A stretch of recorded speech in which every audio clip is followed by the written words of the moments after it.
We were here some time ago, I think 13th of July, when we launched the lecture series titled Make in India. This is something that the Maratha Chamber and Pune International Center have put together, thanks to the leadership from the President and DG of Maratha Chamber and the trustees and program committee of PIC. It is envisioned as part of this series, we will get the leaders from Pune and across the country to come and talk a bit about what Make in India means to each one of them. Each one of those achievers could share some of the lessons learned by them so that many other entrepreneurs, business people and others benefit from those. With that backdrop, we launched the series on 13 July with Dr. Kamal Sharma, Vice Chairman of Lupin.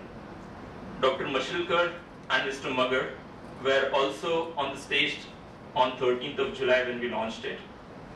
Today is the second lecture in this series, and what an honor it is. I have an interesting job always to introduce people who all of you know, but I must do my job and make sure that I retain the designation and role that I've got, and that's the only thing I get to do, So I'll continue to do that. To begin with, may I invite both General Mehta and Dr. Kalyani to please come on stage.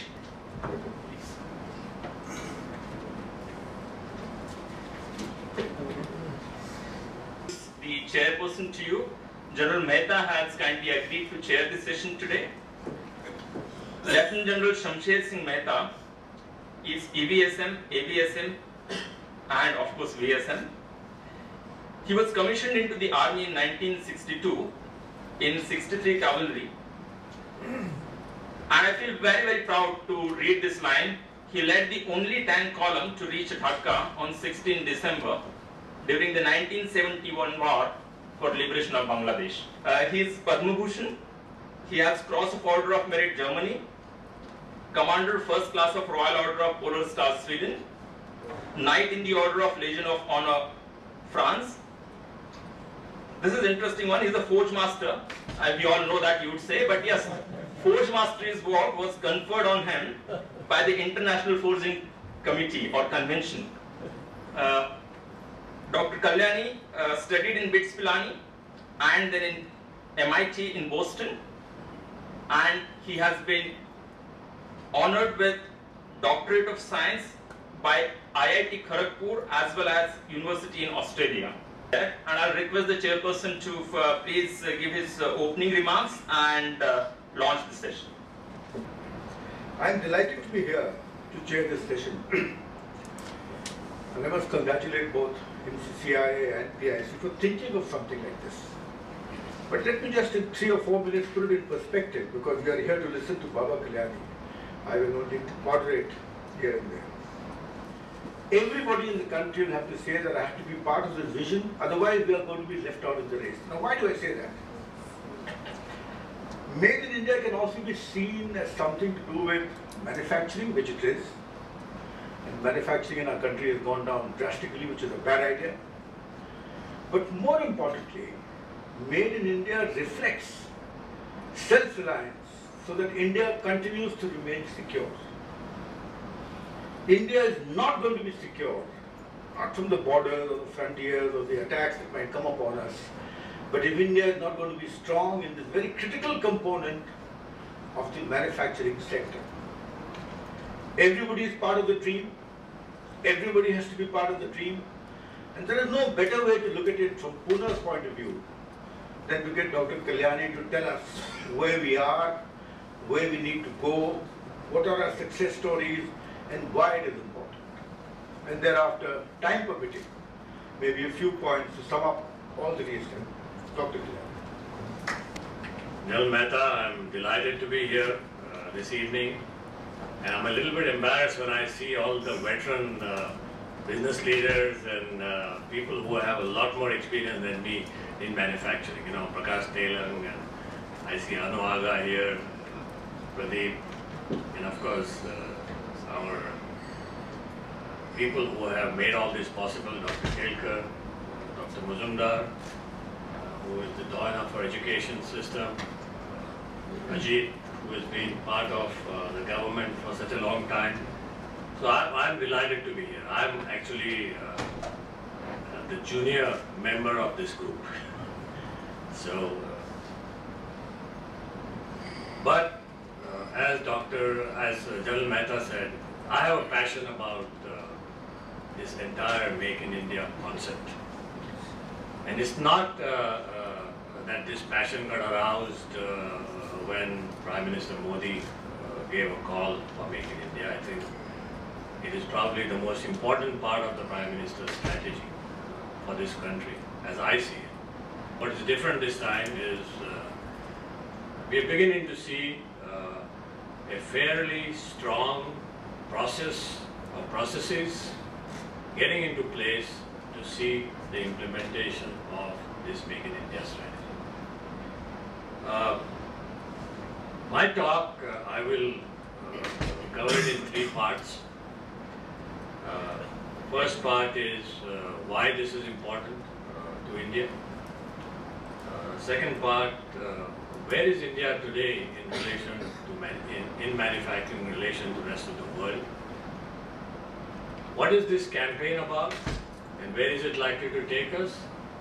And most important, as I think General Mehta articulated extremely well, what do we individually and collectively as responsible citizens of this country, or part of this society, let's say Pune, for example, really need to do to make this successful?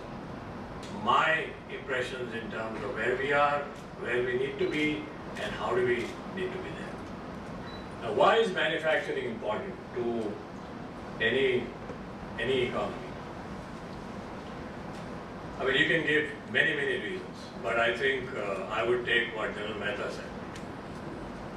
If a country needs to be self-reliant not only from an economic balance sheet point of view, not only in terms of balancing your budgets or balancing your foreign trade point of view, self-reliant in terms of technology, in terms of technology power, in terms of ability to manufacture goods, products, ability to manufacture military hardware, which is an extremely important part of being self-reliant.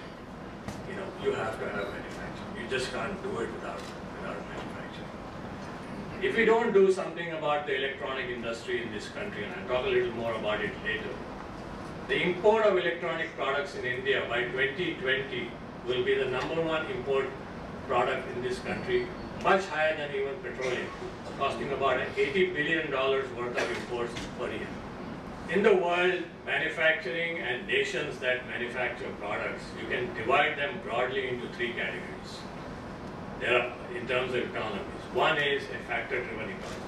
Factor-driven economy is an economy that has a per capita income of less than $1,700 per year, low productivity, low wages, and produces basic products and commodities.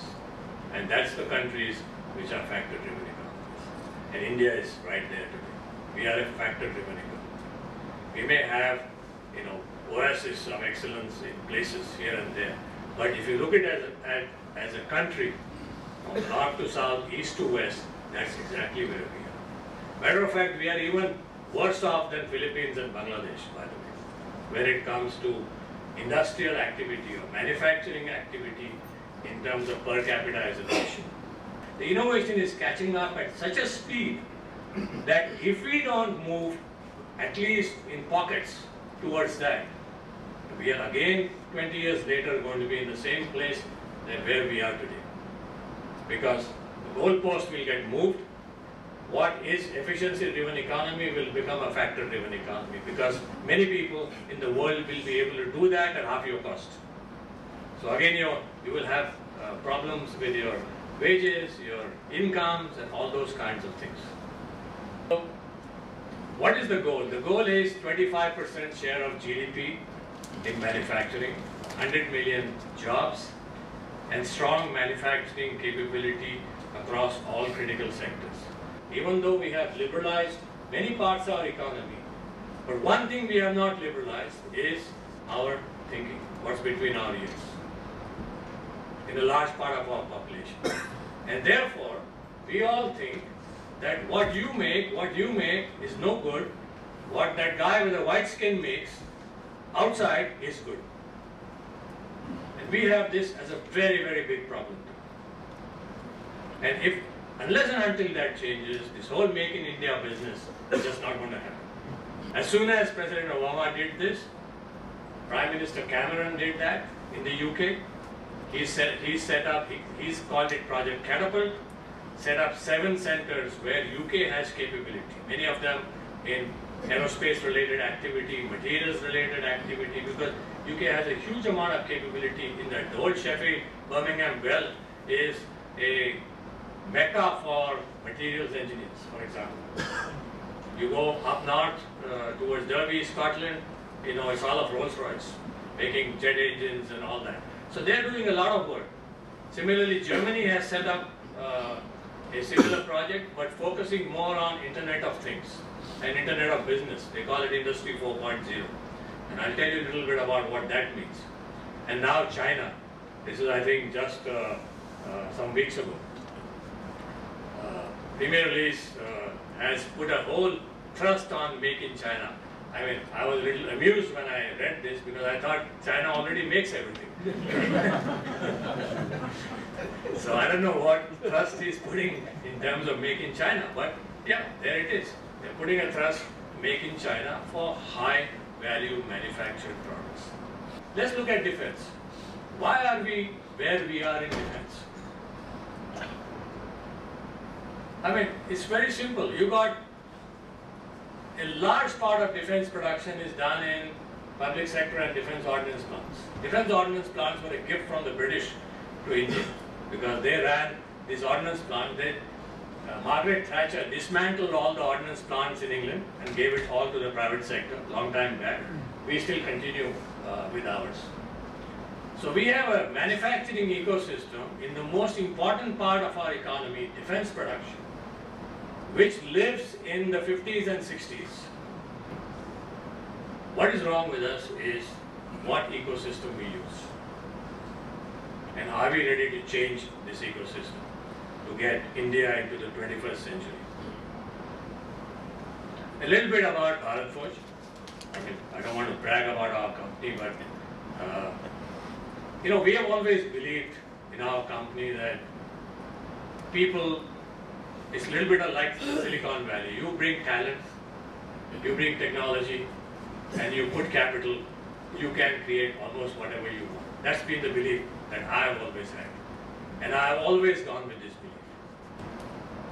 belief. Now, this cannot happen unless A, we are mentally tuned that this is possible, and B, we participate in this process wholeheartedly. Thank you very much.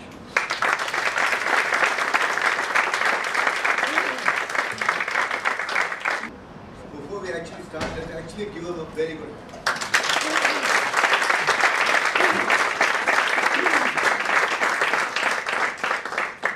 So actually here in entire 30-year journey, I have been observing the entire growth and achievements of Sir. So just I'm very keen to know who are inspiring you, because all the time I am inspired by you and I am running small organizations. So, and what things motivated you? It's very easy to answer. Pune fortunately has had some tremendous stalwarts in manufacturing. In my early days when I started working, Shantubrao Kirloskar used to be our chairman. So I had opportunity to spend many, many days and years with him, and he was an amazing inspirational man. Amazing. He had one simple proverb in his life, one simple philosophy. Jump into the water, only then you know how to swim. Okay? So whereas the whole system in the government says, unless you know how to make it, don't make it. So, then I had Mr. Suman Mulgakar, who my father knew extremely well. I knew him very well. An amazing man when it came to manufacturing. What a manufacturing enterprise he created. So we have had a lot of such people who are inspirational. Visionary. You are bold enough to state what needs to be stated.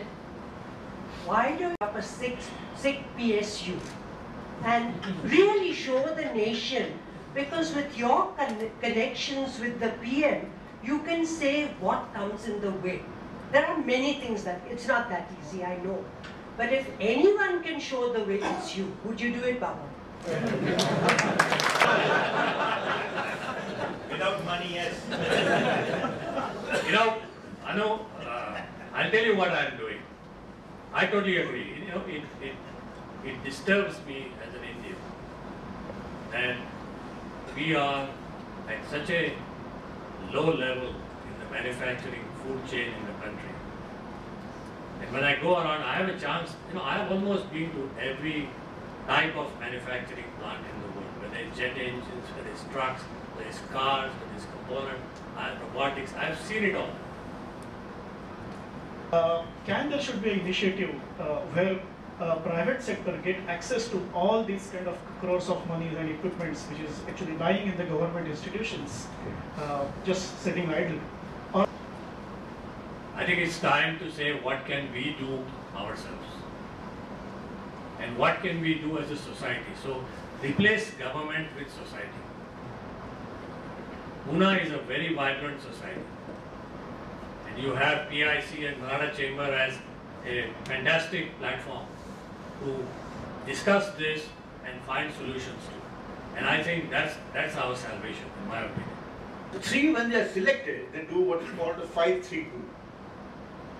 Finally, when a product is finally produced and gets selected and gets a choice, to whichever of the three companies it belongs to, he is given 5 shares of producing it. The other 2 are told, at the price that he has quoted, you will get 3 shares and 2 shares at the specification that he has produced to produce it. So nobody loses. And all the three get together at the very beginning and say, but why don't I look at automotive questions? Why don't I look at protection questions? Why don't I look at gun barrel questions? And everybody is working as a team. We have to find a mechanism by which you work as a team, because L1 will not work. L1 is a passport for ensuring that we are net importers of national security. Dr. Kalyani, thank you so much for a delightful... First of all, a huge thanks to Dr. Kalyani. We all know how busy and hectic schedule he runs. And at the end of it, Professor Satish Devdar, one of the members of PIC and Professor in IIM Ahmedabad, has volunteered to put together all of these transcripts in form of a report that could be forwarded to the relevant ministries and relevant people. So there is something more that could happen thereafter. With that, there are quite a few other programs. I must add this 20-second commercial now that I have the opportunity to stand here. There are a couple of big programs of PIC that are coming up. On 24th September, you'll have the 4th Foundation Day. Yes, we are 4-year-old already. We would have a huge conference happening on social innovation in November. And just before that, we'll have a very, very big conference on national security. It will be called Pune Dialogue on National Security. More on that will come to you through the emails and the social media. Once again, thank you all, and thanks to the speaker and the chair. Thank you.